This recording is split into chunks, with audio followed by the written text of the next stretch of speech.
Okay, obviously I'm really proud of my players and my coaches. They did what they had to do.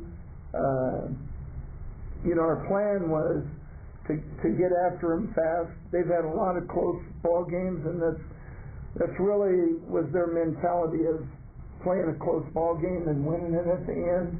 And we didn't want it to be that way. We wanted to get out on top of them and play from there.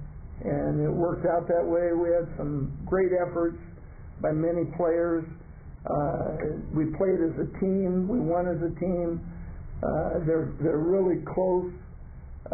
They're a family, and I think we're at a good point right now. Coach, how much growth have you seen from the team in the last few weeks?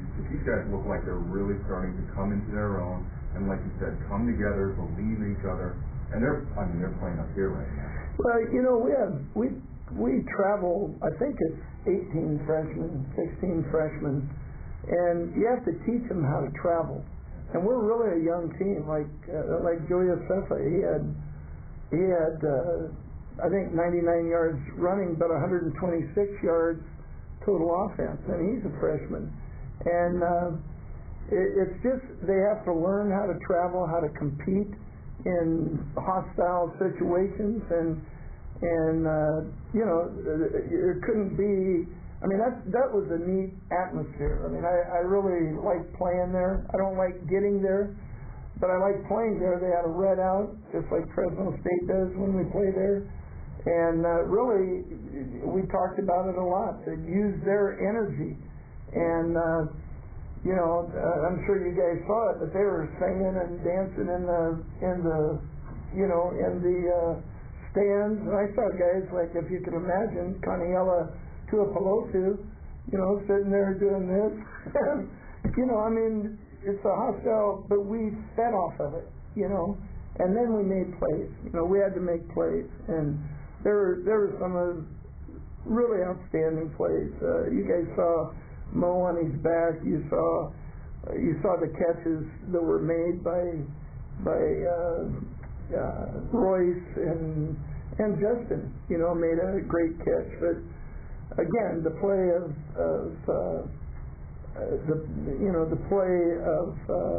Mo was unbelievable. I mean, he saved us so many times. I thought our offensive line, because that's a good defensive line, did a good job in protection, and we had all kinds of injuries. I bet we were playing 4 freshmen when we counted up on the offensive line. So we've got a young football team, but they're all together, and we've got great leadership. How about Corey Paredes hurting his knee and going back in and playing? And he's just like Jeff Ulbrich. He's just a tough, and guys see that. Guys see that. And then defensively, I thought they did a great job. The plan going in was to take away the run. Their running back, Crean, is outstanding. He's had over 100 yards, I think, every week. And, we held them their whole team under 100 yards. And we wanted to put it in the hands of the young quarterback. I think he's really good, but he's still 17 years old. And he's not, he made some great plays, and then he made some, so that was our plan anyway. And he escaped a couple times. We corrected that, and we had to make some corrections because that's an outstanding offense. And I thought our defensive guys really did a good job of holding them down. So any questions? You're playing well now the bye week. Would you like to play again, or because of all the injuries? Is this bye week like perfect timing? This bye week's perfect timing because we have to do a couple of things. Obviously we've had way too many kicks blocked, and we have really got to get deep into that and get the right people in there. And I don't know. Quite honestly, I don't know if PAT.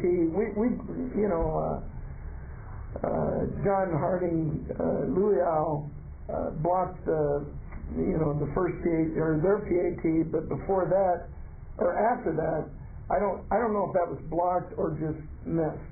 It was deflected.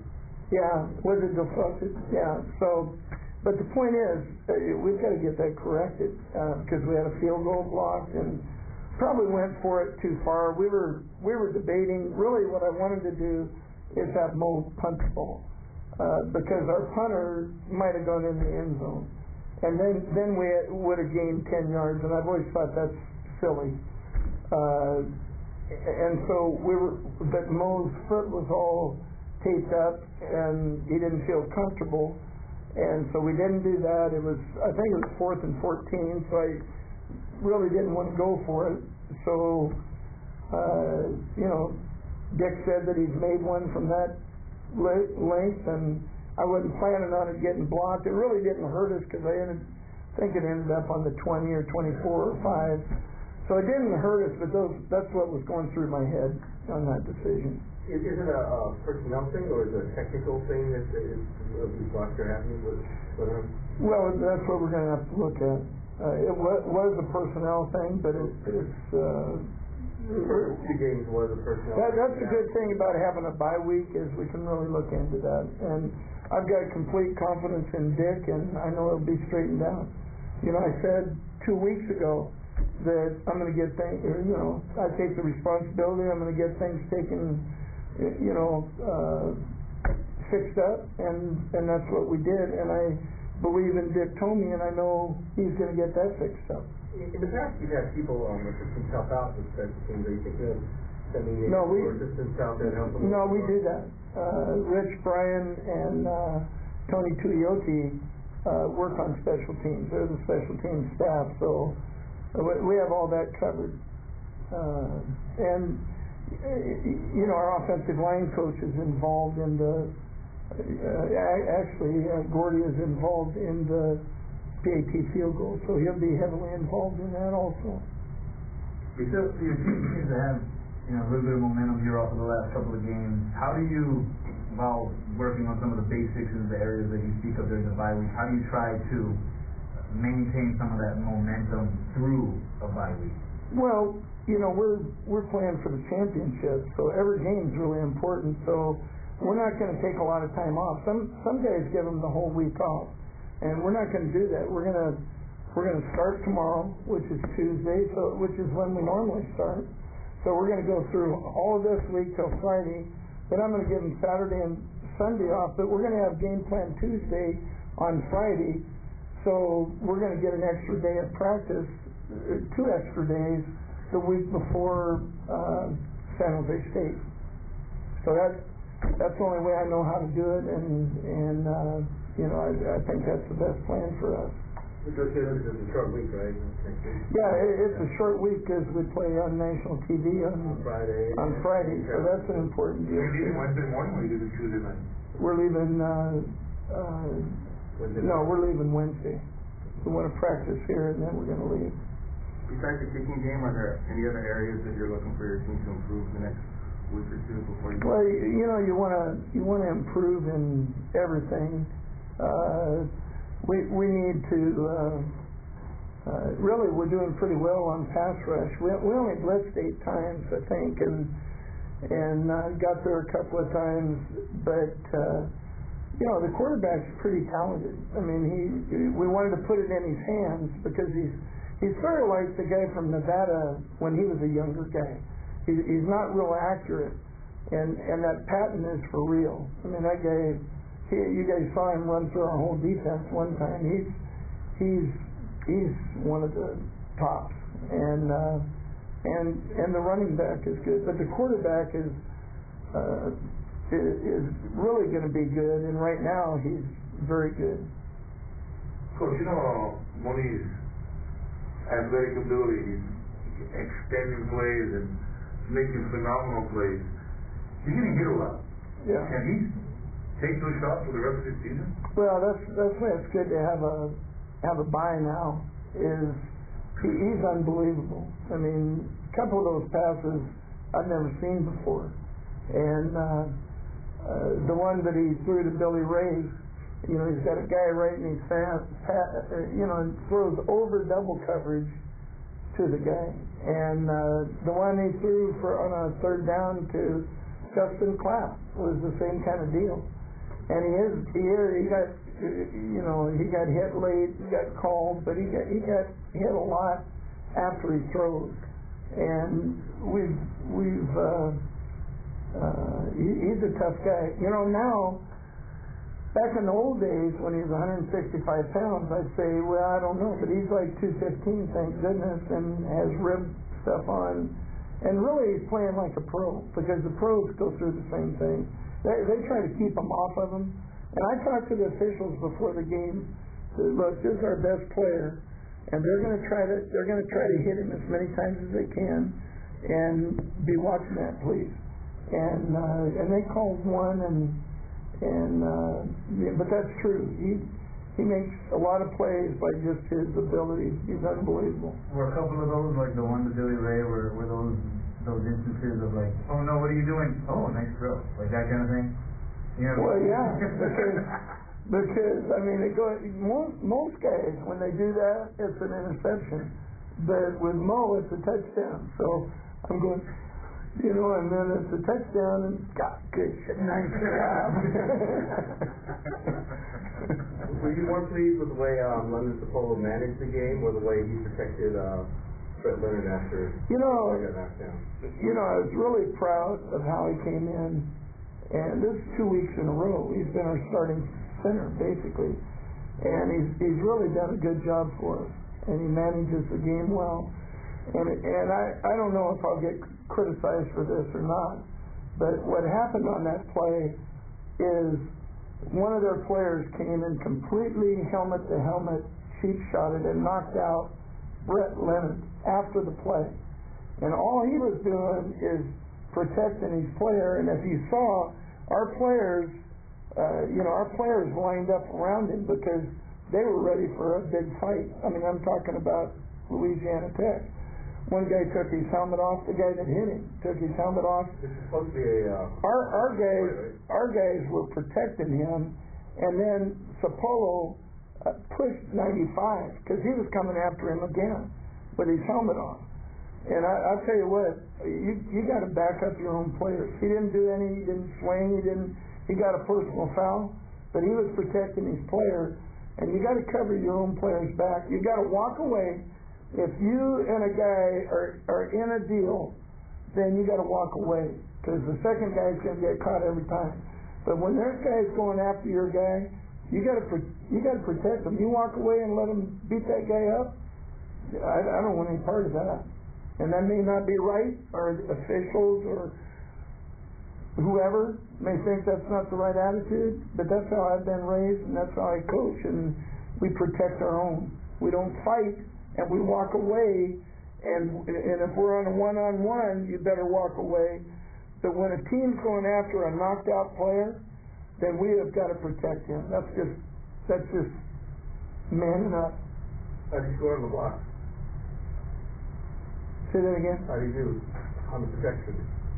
Oh, are you talking about London? Yeah. Yeah, London did a good. You know, I don't know the now score. You're starting center? Well, I don't know that. You know, I mean, I don't replace. When a guy has an injury, we don't replace him.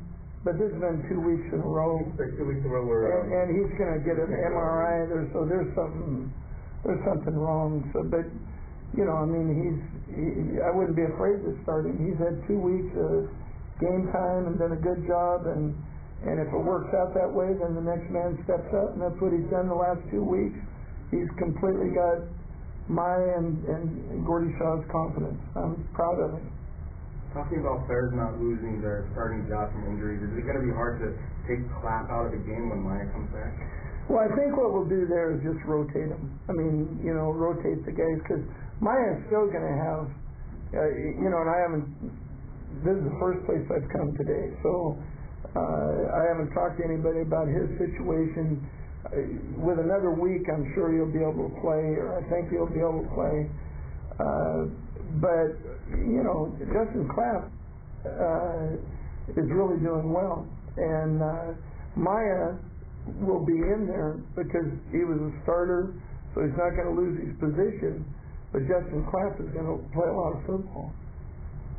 Sonny Dyke said this morning that he thought one of the keys was after that 20-minute debate that his team came out better prepared to play than his team did. Was something that you guys did that you were more fired up to play after that long? No, I think our guys were ready to play the football game. They knew what was at stake.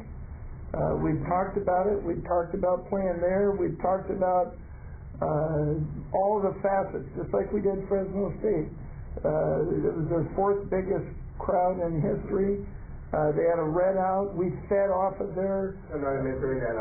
No, I know. Yeah. I know. But, I mean, shoot, we're just playing ball. You know, we didn't have any pep talks or any of that. Everybody, I mean, maybe I had a pep talk, but it wasn't with them. It was with the officials, you know. But pep talk or pep talk? Yeah, it was a little pep talk. That is true, because they went against me. The officials all said, yeah, we're all in the same number, and then all of a sudden the guy upstairs overruled all the officials. So they didn't listen to you at all. You said protect Mo, they didn't do that? You said that... No, they didn't. No, listen, I have no problems with the officials on the field. Mm-hmm. The officials on the field, I thought, called a good game. You know, I thought, you know, there's some confusion every once in a while, but it got worked out. So I have no complaints. I know that's how I feel about it. I didn't think there was any problem with the officiating. I mean, we had 3 penalties, so I thought the officiating was fine. The ESPN announcers had picked up that you compared Mo to Jeff Garcia last week in this room. Do you think that that's more added pressure to Mo when you know word like that is going to be out there? Well, I said that a year ago, so it doesn't seem like it bothered him a whole lot, you know.